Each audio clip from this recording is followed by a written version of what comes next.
et bienvenue dans Génération la dette aussi, l'émission qui vous donne des clés cadeaux pour décrypter les enjeux de la crise écologique. Chaque année, au mois de septembre, les chrétiens du monde entier célèbrent le temps pour la création, un moment institué par les orthodoxes, les protestants et les catholiques en 1999 pour prier pour la planète qui souffre. Alors le thème de cette édition 2024 est espérer et agir avec la création. Mais comment espérer face à l'ampleur de la crise environnementale et sociale? Et comment pouvons-nous agir dans nos vies individuelles et collectives au quotidien? Eh bien, pour le découvrir aujourd'hui, je vous propose des exemples concrets, des témoignages et des portraits inspirants. Et vous allez voir que vivre une conversion intérieure, c'est peut-être ça le premier pas pour changer le monde. C'est parti.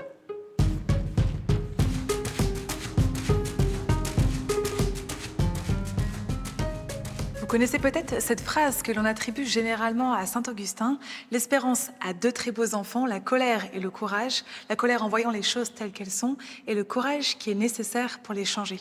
Et oui, peut-être que vous aussi, parfois, vous ressentez cette profonde colère quand vous êtes confronté aux injustices de notre société, à la clameur de la terre et des pauvres. Et bien d'ailleurs, saint Paul le dit lui-même très bien dans son épître aux Romains: la création tout entière gémit, elle passe par les douleurs d'un enfantement qui dure encore, et elle n'est pas seule, nous aussi, en nous-mêmes, nous gémissons. Cette colère face aux souffrances et aux dérives de notre société, c'est normal que l'on l'exprime, mais elle doit aussi nous permettre de faire un pas de plus, de passer à l'action pour avoir envie de changer les choses. Eh bien, c'est justement ce que fait Hina Muera. C'est une jeune femme incroyable qui se bat depuis 6 ans contre une leucémie dont elle est atteinte. Sa maladie pourrait être liée aux 193 essais nucléaires de la France en Polynésie dans les années 70. Je propose de découvrir son témoignage à Papeete, la capitale, des propos recueillis par Jérôme Bompierre. En 2013, j'ai 24 ans, je suis toute jeune maman d'un garçon de 1 an et j'apprends que je suis atteinte d'une leucémie myéloïde chronique. Ça me bouleverse complètement parce que j'étais pas du tout prête à disparaître. J'ai tellement de choses à apprendre à mon fils. Le traitement est lourd, on est très fatigué. J'ai des crampes affreuses, de là à s'évanouir en fait de douleur. J'ai jamais été en rémission totale, mais ça fait 10 ans que j'ai une leucémie et je suis toujours là. En 2018, j'apprends que Oscar Manu Temaru dépose plainte pour crime contre l'humanité. Donc ça a toujours été un défenseur du combat du nucléaire en Polynésie. Et ça pique ma curiosité, donc je commence à m'intéresser à cette histoire que je ne connaissais pas. Et en fait, j'apprends qu'on a eu 193 essais nucléaires dans les eaux polynésiennes. Et là, je tombe sur la liste des maladies radio-induites et je vois qu'il y a la leucémie dont je suis atteinte et surtout, je vois qu'il y a tous les cancers qui touchent ma famille. Et c'est là, en fait, que je me rends compte qu'on est potentiellement des victimes du nucléaire.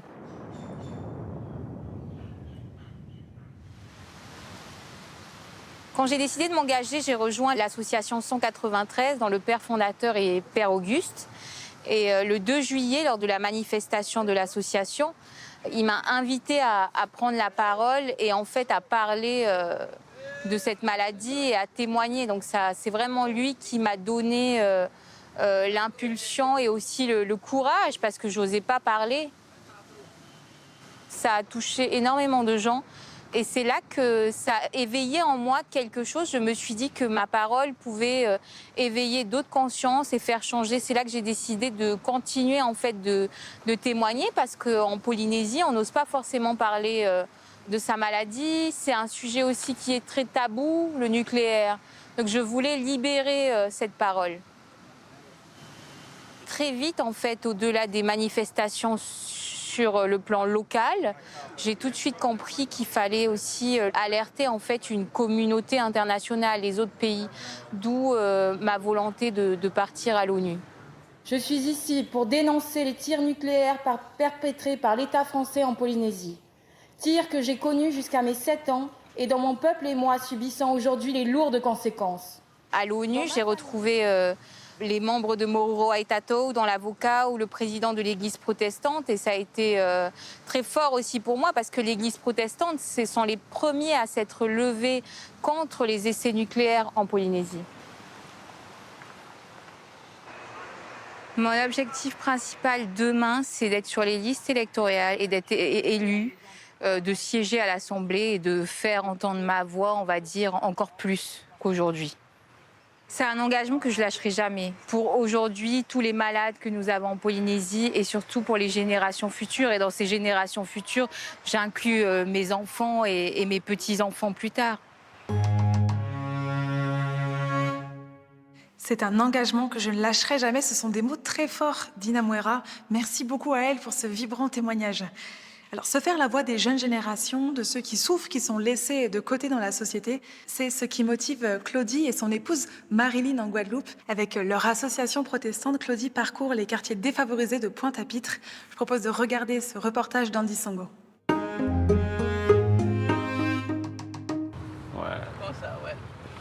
Nous sommes à Pointe-à-Pitre, dans un des quartiers pauvres de la ville. Claudie nous sert de guide. Il connaît chaque zone, chaque rue, mais aussi chaque visage de ceux qui habitent ici. Ok. Aujourd'hui, nous sommes là afin de répondre aux besoins, des nécessités. En gros, c'est depuis en 96 qu'on donne à manger, mais ça fait 8 ans qu'on est à Chemin Neuf. Et là, nous faisons la maraude.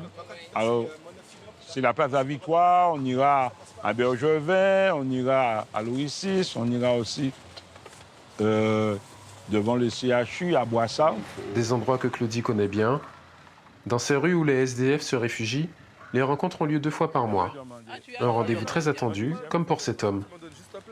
Même s'il a souhaité garder son anonymat, il a tout de même témoigné de sa reconnaissance envers Claudie et ses bénévoles. Oui, très joli travail, très beau. J'ai pensé que c'était 3 ans. Ouais. Tu parles de 8 ans, voire même beaucoup plus. Ouais. Donc c'est très important, c'est très bien. Eh bien, force intimale. Ok, bon appétit. Fort de son ancrage dans le quartier, Claudie peut se permettre d'aller frapper aux portes des personnes les plus réticentes. Ses seules armes, son engagement et sa foi. Bien, parfait. Nous allons manger là-bas. Là. Gloire soit à Dieu. C'est bon Dieu qui permet. Nous carrément, c'est bon Dieu. Merci en pile. Ouais. L'homme ne vivra pas seulement de pain, mais de toute parole qui sort dans la bouche de Dieu. Et il faut que nous puissions ajouter à la dimension sociale, la dimension spirituelle. Très, très important. Ouais.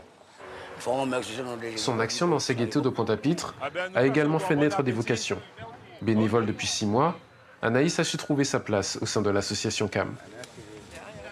Le parcours de Claudie Globe est vraiment inspirant puisque je ne pense pas qu'il existe beaucoup d'associations, même si certains le font, mais peut-être pas avec autant d'envergure et avec cette fréquence, cette récurrence. Et cet acharnement est vraiment encourageant. Et j'envisage d'ailleurs de continuer avec eux. En 3 heures, tous les bénévoles ont distribué plus d'une 50aine de repas. Ils reviendront dans 15 jours au même endroit et parfois retrouveront les mêmes visages. En prise de vieux cola. De retour au local de l'association CAM, Claudie a tenu à nous expliquer pourquoi il a fait des sans-abri son combat. Je parlais souvent des SDF. Le Seigneur a mis dans mon esprit, il faudrait aussi aller dormir avec eux pour comprendre le monde de la nuit. Parler avec eux, amener à manger avec eux. Et quand le Seigneur te dit de faire quelque chose, il faut obéir. Comme ça, je peux parler de quelque chose que j'ai expérimenté. Et là, pour moi, c'est du lourd. Vivre quelque chose, comprendre quelque chose, non seulement émotionnellement, mais spirituellement et socialement, ça te donne du poids afin de parler de quelque chose qui est concret. Ce dévouement envers les autres, c'est aussi une affaire de famille. Mariés depuis 36 ans, Claudie et son épouse Marilyn partagent la même vision autour de la vie. Leur leitmotiv, aider et accompagner ceux qui en ont le plus besoin, des valeurs qu'ils ont transmises à leurs enfants. C'est donner de soi, voilà. Ne pas garder pour soi, mais partager ce qu'on a. Quand nous avons commencé, nous avions deux enfants. Les enfants nous accompagnaient aussi dans le local où on servait. C'était des denrées à l'époque. Il y avait des personnes qui passaient. Il y avait une permanence. Et les enfants étaient aussi présents. Et au fur et à mesure, ils venaient avec nous. Et je remercie le Seigneur parce que ça a eu des retombées positives pour la construction non seulement sociale de mes enfants, mais spirituelle. La cadette, elle est en train de préparer, elle est dans le social. Elle est assistante sociale. Assistante sociale. Et donc, ce qu'elle a reçu, ça a eu quand même des retombées. À partir du moment qu'il y a la spiritualité, il y a le Saint-Esprit, nous entrons dans quelque chose qui est inconditionnel. Nous ne le faisons pas pour avoir qui que ce soit, que quoi que ce soit, mais nous ne le faisons pas au principe. Et il faut soutenir ceux qui sont dans le besoin. S'engager pour les sans-abri est pour ce couple de protestants une véritable raison de vivre. Claudie espère que son action amènera d'autres à en faire de même.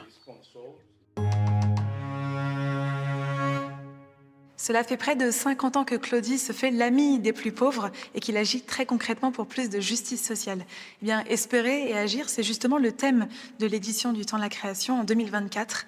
Et on voit avec l'exemple de Claudie que espérer, c'est pas avoir un optimisme béat, c'est pas non plus attendre qu'un miracle tombe du ciel. Mais alors, espérer et agir, qu'est-ce que ça veut dire concrètement? Eh bien, on peut se retourner vers saint Paul qui nous dit « Nous qui espérons ce que nous ne voyons pas, nous l'attendons avec persévérance ».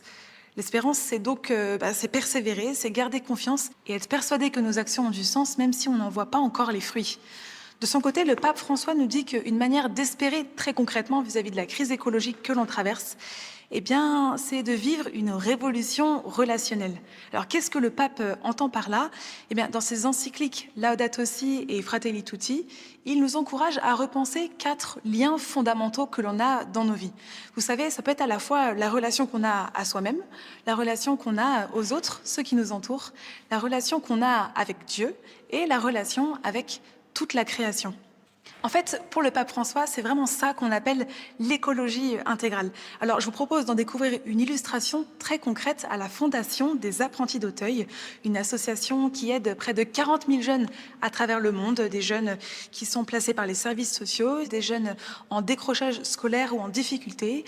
Je vous emmène à la rencontre de Roch, qui est un bénévole à La Réunion depuis plus de 40 ans. Il accompagne en particulier les anciens qui sont passés par les différentes structures de l'association. C'est un reportage d'Aurélie Constant et de Thomas Lemoulec.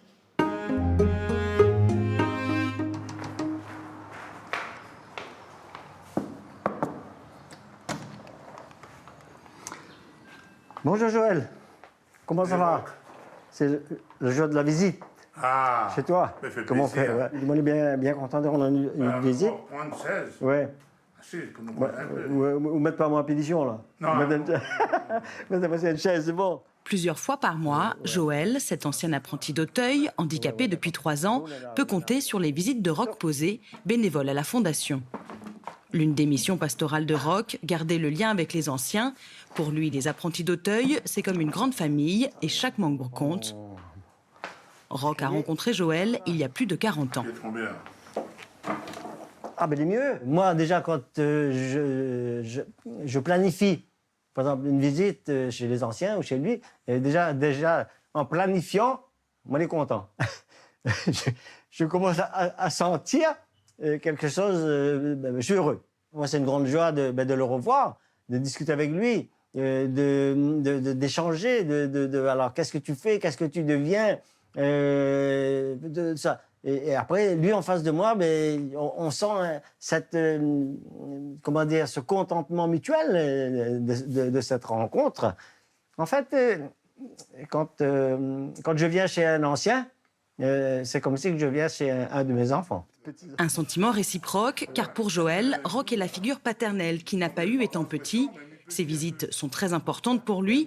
Pourtant, Joël n'est pas isolé. Avec 6 enfants et 12 petits-enfants, il est même très entouré. Les enfants auront beau me rendre visite autant qu'ils voudront. Mais la visite de Roch, c'est pas pareil. Pourquoi? Tout simplement, c'est parce que je me sens à l'être de mes enfants. J'adore mes enfants et tous mes petits-enfants, tu vois. Mais Roch, comme je vous dis, c'est... Comment dire ça? Une autre façon de discuter. Il y a des trucs que je ne dirais pas à mes enfants qu'avec Roch, je lui dirai. Parce que je suis sûr qu'il va me comprendre. Dès qu'il a un petit temps libre, dès qu'il a un créneau, il passe toujours pour me dire un petit bonjour, pour monter un petit peu le moral, pour emmener la joie un petit peu, ce qu'on attend un petit peu d'une famille, d'un père. Par ses mots, son sourire, Roch apporte sa bienveillance. Lors de ses visites, il veille comme un père sur ses anciens apprentis d'Auteuil. Allez, bien sûr, tu visites Roch. Ouais, OK. Alors, vous devez faire un petit point ce matin sur les visites de la semaine. Oui, voilà, de la semaine, en tout c'est un cas. petit peu, voilà, la semaine écoulée. Oui. Et puis, comme d'habitude, la semaine et les jours à venir. La fondation Les Apprentis d'Auteuil, Océan Indien, est présente à La Réunion depuis 1975. La structure a pour vocation de protéger, former et insérer professionnellement les jeunes en difficulté. Ce vendredi, deux anciens à la montagne pour récupérer la statue de Sainte-Thérèse à Saint-Bernard.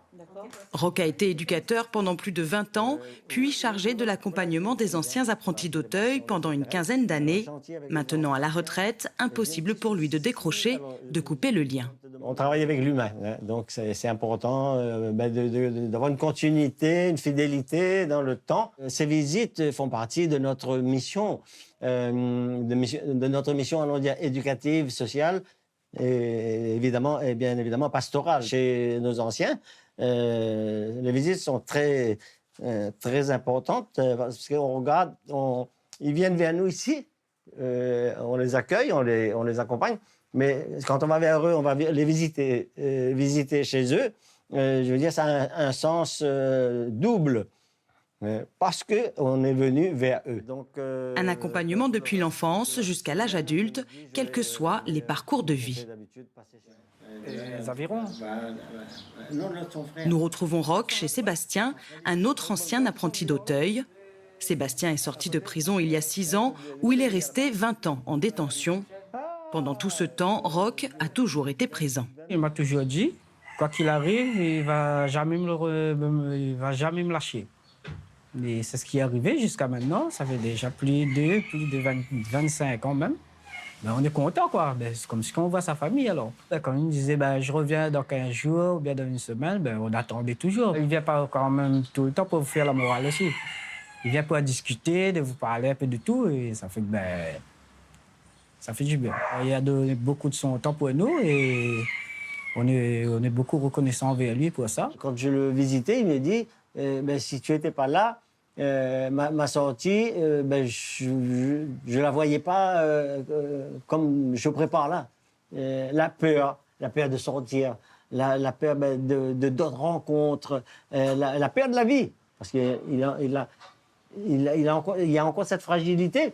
Les visites, elle est remplie de sens pour moi et pour lui d'ailleurs. Voilà, et plus pour moi. Parce que derrière tout ça, il y a tout un accompagnement, il y a une surveillance, il y a des conseils, il y a l'écoute, il y a l'aide. Si je passe pas, par exemple, il m'appelle souvent. Des fois, c'est juste pour dire, Monsieur Roch, venez pas là-haut pour voir comment ça va. Un petit bonjour. Et je me dis, derrière ce petit bonjour, derrière ce comment ça va, il faut que je le visite. Je viens le voir parce qu'il y a autre chose. Les visites de Roch lors de sa détention ont aidé Sébastien à tenir bon et maintenant, elles l'aident à maintenir le cap comme une béquille pour ne pas tomber. Roch a conscience de l'importance de visiter ses anciens apprentis d'Auteuil comme une famille qui reste unie quoi qu'il arrive. On le voit avec ces belles images, Roch se rend vraiment disponible aux plus fragiles, à la fois Joël qui est en situation de handicap, mais aussi Sébastien qui sort d'un long séjour en prison. En fait, on voit que Roch se laisse transformer intérieurement, qui met le Christ au cœur de sa vie, dans toutes ses relations au quotidien. Ce que nous montre Roch aussi, avec ces images, c'est qu'on fait tous partie d'un tissu de relations. En fait, on est interdépendants les uns des autres. Alors, c'est un terme important. Si vous avez encore une minute, on peut faire un pas de plus ensemble. Cette notion d'interdépendance, le pape François en parle quand il dit que tout est lié. C'est un mot qui revient très souvent, plus d'une dizaine de fois dans son encyclique Laudato Si. En fait, qu'est-ce que nous dit le pape François ? Il dit que tout est interdépendant dans notre monde. Les désordres écologiques, l'accroissement des inégalités, notre mode de vie, notre manière aussi de vivre notre foi et même de penser à Dieu. Et alors, pour trouver des solutions à la crise qu'on est en train de traverser, il faut avoir une approche globale, systémique et prendre en compte tous ces aspects de notre vie quotidienne. Le pape écrit dans l'encyclique explique, et je le cite, « Tout est lié, il faut donc une préoccupation pour l'environnement unie à un amour sincère des êtres humains, à un engagement constant pour les problèmes de la société ». Eh bien justement, c'est ce qu'a découvert Nouma en Guadeloupe avec l'association Saint-Jean Bosco. Il associe la permaculture, la préservation des cultures locales guadeloupéennes et aussi la réinsertion de jeunes en difficulté. Alors, comment prendre soin de la terre et prendre soin des relations fraternelles? Comment aussi partager le fruit de son travail et partager des moments avec les autres personnes de l'association? Nouma nous explique tout ça dans ce reportage. Au sud de Basse-Terre se trouve un jardin pas comme les autres. L'association Saint-Jean Bosco occupe cet espace de 19 hectares et accueille chaque jour des apprentis venus participer au programme de Bosco Nutri Local. Ce projet, orienté sur l'agriculture biologique, vise à sensibiliser la communauté sur l'importance de consommer local. Après avoir travaillé de longues années dans l'éducation nationale, Nouma est revenu en Guadeloupe il y a 1 an. En fait, tu vois, là on a été la semaine dernière, mais de l'autre côté de la barrière. Au sein de l'association, il est en charge d'une équipe de 11 personnes qu'il forme à la permaculture, une forme d'agriculture qui vise à s'inspirer de la nature pour limiter et favoriser la croissance des plantes en diminuant l'intervention humaine. C'est le métier qui est un peu sur mesure pour moi. Mon grand-père était exploitant agricole, mais du coup dans une monoculture. Je me suis après rapproché de la permaculture. Donc je suis parti en Australie. Être encadré en quête technique ici pour moi, c'est avoir de l'agriculture, la partie agricole, donc me reconnecter à la terre, en même temps avoir la partie formation et le côté ma fibre sociale en fait. Je demande la main. Merci. Je demande un mot là. Les bénéficiaires du programme sont pour la plupart en réinsertion professionnelle.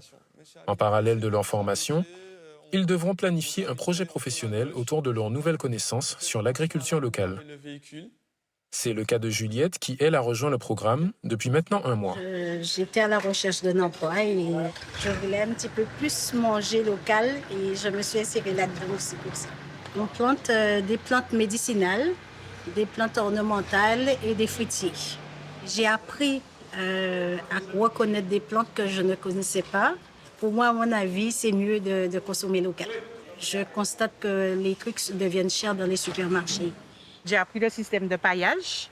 Ça nous évite de s'enfler à tout moment. Il faut consommer local parce que déjà pour la santé, pour le bien-être du corps, ça fait du bien.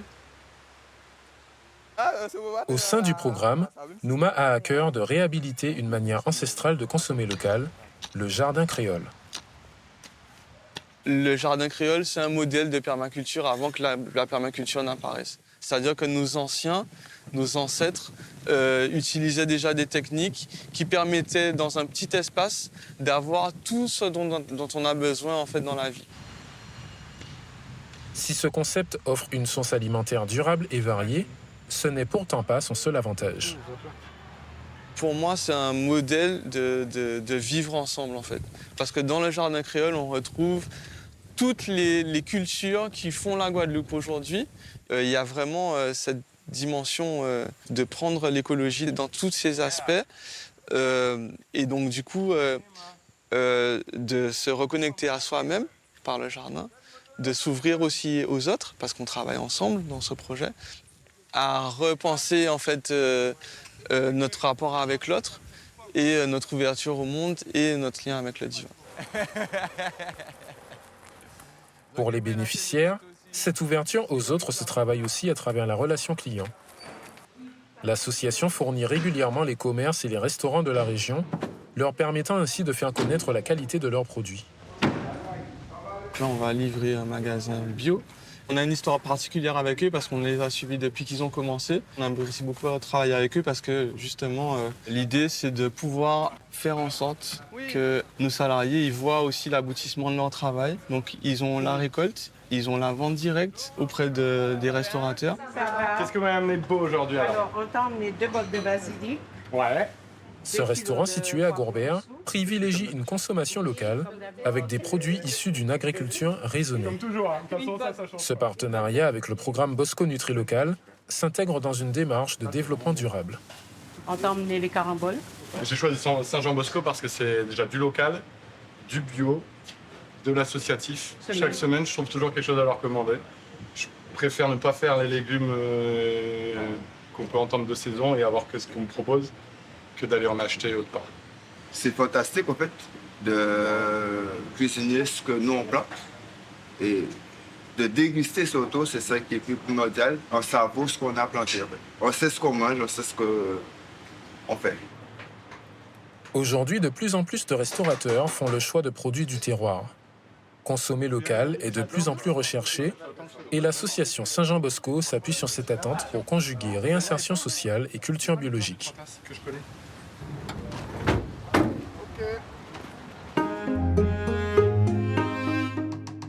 Il y a un grand bravo à l'association Saint-Jean-Bosco pour cette magnifique expérience. Et comme le dit très bien Nouma, son projet de jardin créole est un vrai projet de vivre ensemble.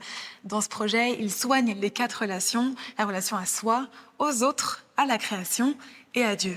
Alors vous aussi, prenez bien soin de vos 4 relations fondamentales, comme nous dit le pape. Merci beaucoup d'avoir été avec nous dans cet épisode et je vous dis à très bientôt pour une nouvelle émission dans Génération Laudato Si.